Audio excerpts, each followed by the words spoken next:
Welcome to the Deep Dive. Today we're jumping right into the Iran-Israel conflict. It's June 19th, 2025, and things are moving fast, really fast. Our goal here is simple.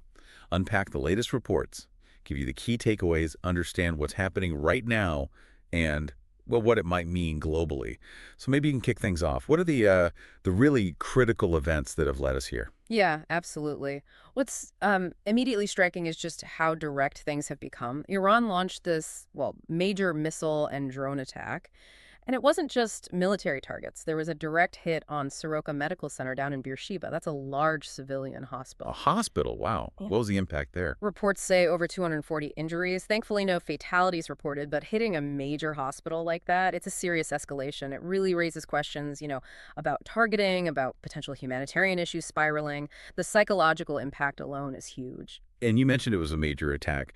Can you give us a sense of the scale? Oh, the scale was immense. We're talking over 400 ballistic missiles and something like 1,000 drones launched by Iran. They hit targets not just in Beersheba, like the hospital, but also Tel Aviv and other areas. 400 missiles and 1,000 drums. Right, That's not just symbolic, is it? What does that signal? exactly. It suggests a real intent to overwhelm defenses, inflict damage, make a very strong statement. It feels like a shift beyond just tit-for-tat retaliation.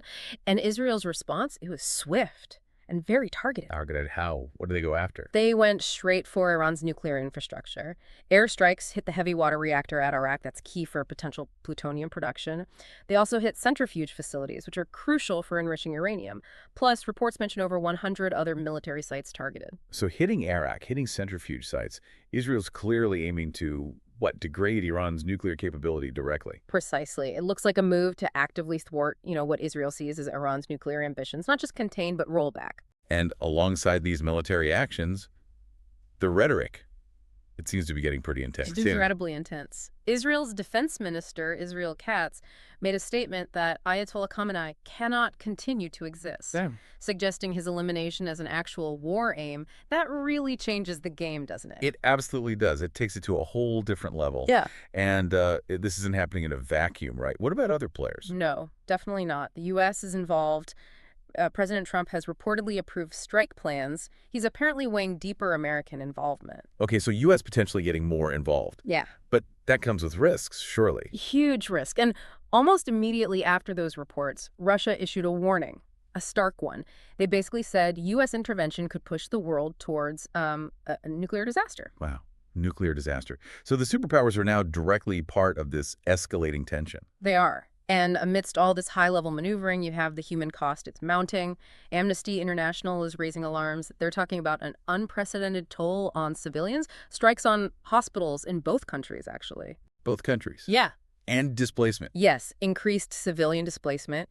And you see countries like India launching special evacuation missions like Operation Sindhu to get their citizens out of Iran.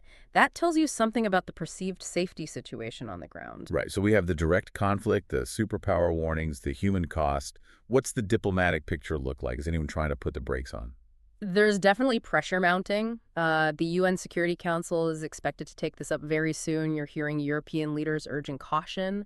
And interestingly, the UAE's Anwar Gargash made a very public call for an immediate ceasefire, pushing for diplomacy. Okay, so some diplomatic efforts, but the situation feels incredibly fragile. We're now 6 days into this latest phase, and it's just evolving by the hour, it seems. It really is volatile, which I think leaves us with a pretty critical question for you, the listener, to think about. In a crisis moving this fast, with this kind of rhetoric, these direct attacks on critical places like hospitals and nuclear sites, what are the realistic ways back from the brink? Can global diplomacy actually make a difference when the main players seem so set on escalation? Really important question to ponder. Thank you for joining us for this deep dive into a very fast-moving situation.